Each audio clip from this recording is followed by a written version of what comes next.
The gentle hum of the air conditioning in my office was very different from the storm of thoughts in my head. My name is Anna, and I'm a 28-year-old lawyer. My life now is very different from my chaotic childhood, which I keep hidden even from my closest friends. The quiet of my office was broken by the ringing of my phone. It was an unknown number, but it felt strangely familiar. I picked up the phone with a nervous hand. Speaking, I said, trying to sound professional and careful. Anna, it's your father, said the voice. There was a nervousness in his voice that made me feel uneasy. A chill ran through me. It had been over 10 years since I last heard that voice. A voice that used to mean safety and love but now symbolized betrayal and pain. Why are you calling me? I asked, my voice sharp as it cut through the silence after he introduced himself. I'm in trouble, Anna. I need your help with money, he said, his voice cracking a little. Even though he might have been sincere, his request made me feel angry and resentful. You need my help now, after all these years? I replied, feeling a mix of disbelief and anger. Yes, I wouldn't ask if it wasn't serious. I'm really in a tough spot, he continued, sounding more desperate. You stopped being my father a long time ago. You can't just call me now and expect me to help, I said firmly, my voice cold and steady. There was a long pause on the line, filled with a heavy silence that felt like a huge, unbridgeable gap between us. Anna, please. I'm still your dad, he said, trying weakly to reconnect with me. The word dad felt strange and almost shocking. A dad. You lost that title when you chose her over me, I replied, my words filled with years of buried anger and hurt. You're my daughter, I thought, he began, sounding both pleading and desperate. You thought wrong, I interrupted, cutting him off. You made your choice years ago, and now I've made mine. Anna, I am sorry. I just need this one favor, he said. The word sorry echoed in my office, sounding empty and meaningless. Sorry doesn't change the past. I can't help you, I said firmly, and then I hung up the phone.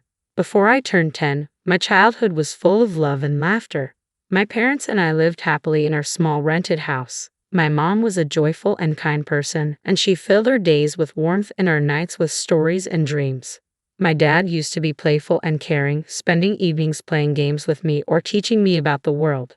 Our home felt like a happy place where every day was an adventure and every night a sweet dream. But our happy life ended suddenly when my mom passed away unexpectedly. The house that was once full of laughter and love became silent, filled only with memories. I remember walking through the rooms, each one a reminder that she was gone. The loss was too much to bear, not just for me but for my dad too, who had lost the love of his life. But to my surprise and confusion, his grief seemed to fade quickly. Just a few months later, he brought home Marissa, a woman who was going to play a big role in our lives. I remember the day he introduced her, a day that changed my childhood forever. Anna, this is Marissa. She's going to be staying with us, my dad said one evening. His voice didn't have the warmth I was used to hearing. I looked at Marissa, hoping to see some kindness or friendliness in her, but I found none. She seemed imposing, and her gaze was cold and calculating from the very first moment. I felt the change in the air, a shift that filled me with a sense of dread I couldn't explain. Hello, Anna, Marissa said. Her voice was smooth but lacked real emotion. Her smile didn't comfort me, it seemed to hide something sinister.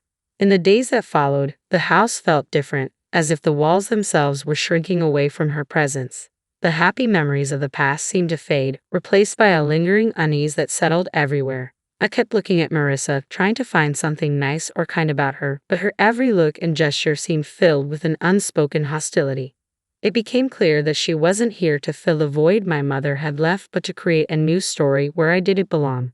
As I watched her move around our home, a home that once felt safe and happy, I couldn't shake the feeling that her arrival marked the start of something bad. The way she looked at me with eyes that seemed to hide more than they showed made me worry about the future. After Marissa arrived, it felt like I was living in a nightmare I couldn't escape. The house, once filled with my mother's laughter and love, now felt cold and unwelcoming. Marissa's presence cast a shadow over everything, turning even simple daily routines into struggles. One morning, as I sat down for breakfast, I noticed my food tasted unusually salty. Marissa, did you put too much salt in this? I asked hesitantly. Oh, did I? It must have been a mistake. Just eat it, Anna. Don't be so picky, she replied, her tone dismissive and almost mocking. The incidents became more frequent and mean-spirited. I remember finding my clothes ruined after they were washed. Marissa, my clothes are all faded. What happened? I asked one day, holding up my favorite dress, now discolored and unwearable. She glanced at it and shrugged nonchalantly. Maybe the washing machine is acting up, or perhaps it's time you stop wearing such childish clothes.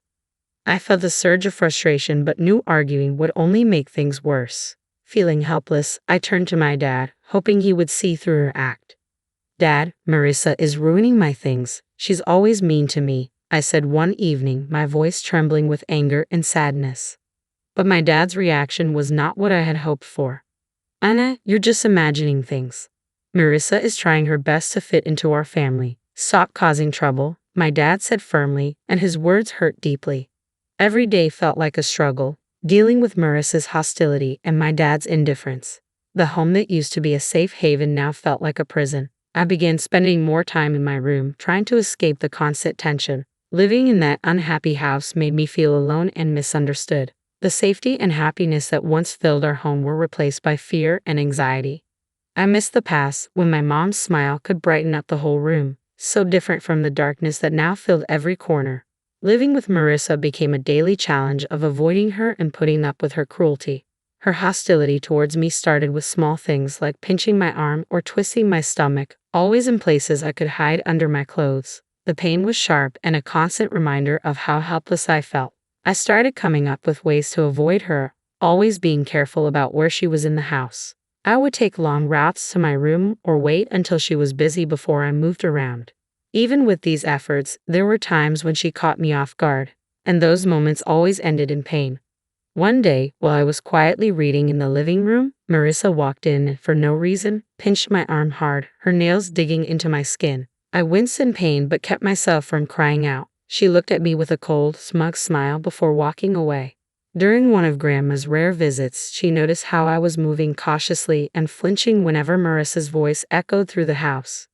Anna, is everything okay at home? Grandma asked, sounding worried. I looked at her, wanting to tell her the truth but afraid and wanting to protect her from worry. Yes, Grandma, everything's fine, just a lot of schoolwork, I lied, forcing a smile. She seemed unsure but didn't press further. I felt guilty for lying to her but couldn't stand the thought of causing her any stress. That evening, as Grandma was leaving, I saw Marissa watching from the window with a satisfied look on her face. It was clear she enjoyed having control over me, that she could hurt me and get away with it. Her smug expression was a clear sign that she saw herself as the one in charge and me as a powerless victim in her cruel game. I went to my room, feeling trapped in a cycle of abuse and silence.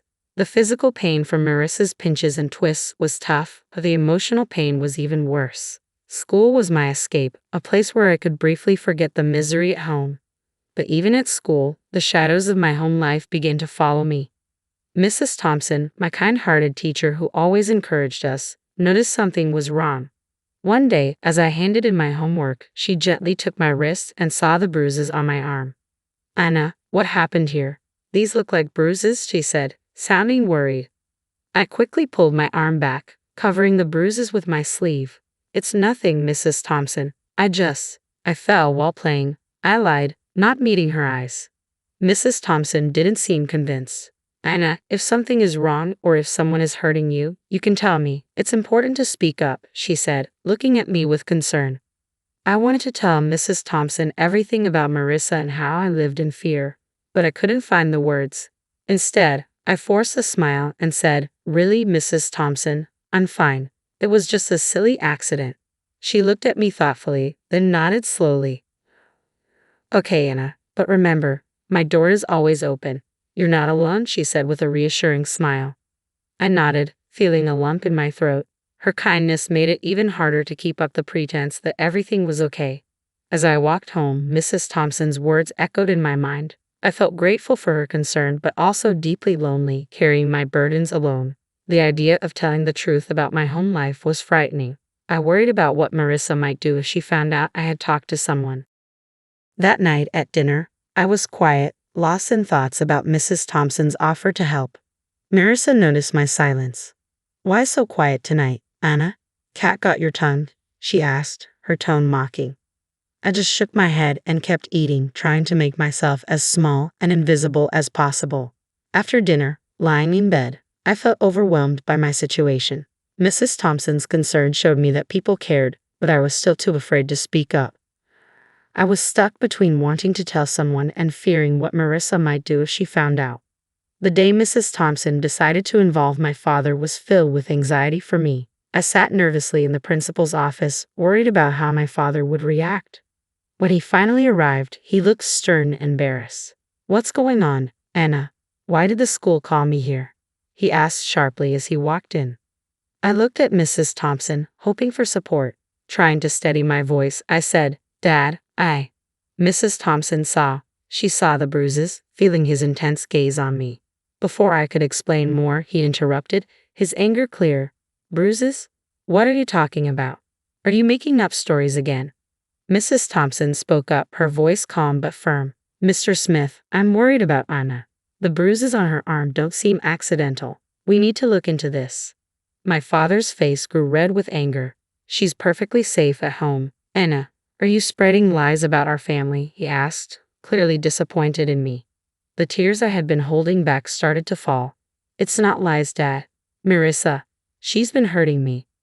I finally told the truth, but he looked completely shocked. "Marissa?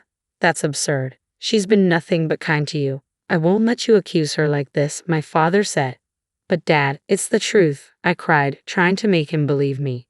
He stood up abruptly, losing patience. "That's enough. Tell Mrs. Thompson you made it all up." I turned to Mrs. Thompson and repeated his words. She nodded but didn't say anything. When we got home, my father locked me in my room without another word. Through the door, I could hear Marissa's voice, pretending to be concerned. "I told you she's just seeking attention," she said. I sat on my bed, feeling completely alone and hopeless. The one person I thought I could always rely on had turned away from me. My room, which used to be my safe place, now felt like a prison. I lay there, thinking about everything that had happened. The physical pain from Marissa was hard, but the real hurt came from being disbelieved and punished by my own father. It was a harsh realization that the person who was supposed to protect and love me was now causing me the most pain. The days I spent locked in my room were some of the darkest I'd ever known. Feeling trapped and alone, I knew my only hope was my grandmother. She was always kind and loving, but I had never wanted to burden her with my troubles. One evening, when I was sure Marissa and my father were busy, I gathered the courage to call my grandmother. My hands were shaking as I dialed her number. "Hello," her familiar, warm voice answered. "Grandma, it's me, Anna," I said, trying to keep my voice calm. "Anna, my dear, how are you?" she asked, with genuine care in her voice. Tears filled my eyes as I said, "Grandma, I need help. Can I come and stay with you for a while?" There was a pause on the other end. "What's wrong, Anna? Did something happen?" I took a deep breath and let the words spill out. "It's Marissa. She's been hurting me, and Dad won't believe me. I don't know what to do." I could hear my grandmother's concern as she quickly said, "Of course, dear, come right over." The next day, my grandmother arrived. She was small, but her presence was powerful. She confronted my father with surprising strength. "John, I'm taking Anna with me. She's not safe here," she said firmly. My father, surprised, tried to argue. "Mom, you can't just take her. She's my daughter." "Your daughter whom you're failing to protect," she shot back. "I won't stand by and let her suffer." Marissa tried to stop her. "She's just a child making up stories. You can't believe her over us." Grandma looked at Marissa with a steely gaze. "I can see a scared child when I see one. Anna is coming with me. If you try to stop me, I'll take this to the authorities." Seeing that he was outmatched, my father didn't argue anymore.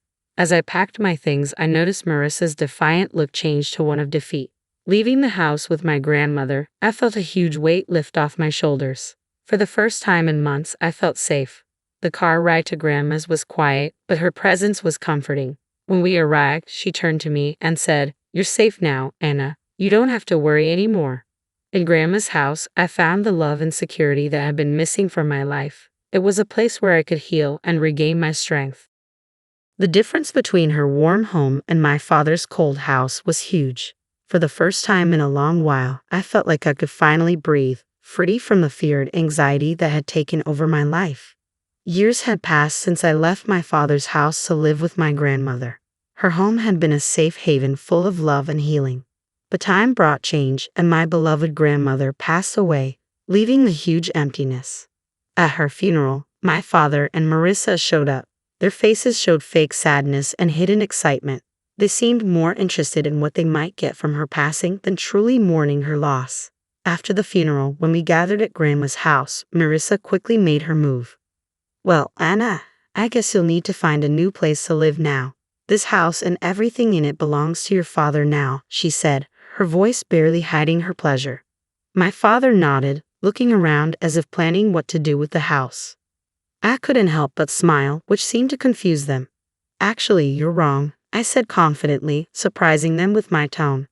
"What do you mean?" my father asked, looking confused. I took a deep breath, enjoying the moment. "Grandma left a will. She left the house and a lot of money to me," I'd explained, watching their faces go from confused to shocked.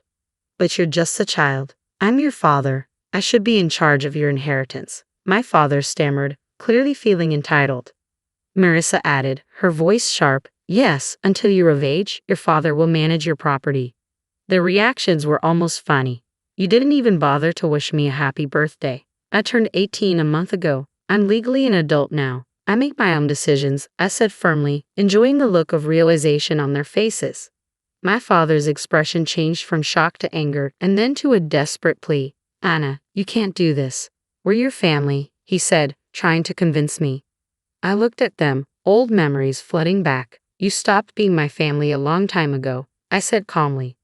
Marissa stepped forward, now begging. "Please let us stay in the house. We have nowhere else to go. We didn't renew our lease." I shook my head.